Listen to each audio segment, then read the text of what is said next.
આ દીકરા દીકરીઓ પેઇંગ ગેસ્ટ તરીકે રહે છે. આ એક મોટો એક ઉકેલ છે.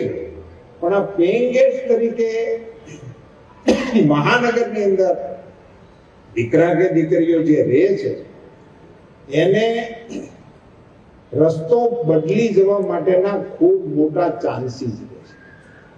અને પછી જ્યારે 2-4 વર્ષ એમાં કાઢે પછી એના વાલીઓને ખબર પડે છે કે આ તો કાં તો ભણતો નથી અથવા તો એની દિશા પલટાઈ ગઈ છે. ત્યાં એની ઉપર કોઈ અંકુશ હોતો અને એવા સંજોગોમાં દીકરાઓને માટે પણ મુશ્કેલી ઊભી થાય છે અને દીકરીઓ માટે તો બહુ મોટી સમસ્યાઓનું સર્જન થાય છે, જેના વાલીઓ ભોગ બને છે, એની આની ખબર પડે છે.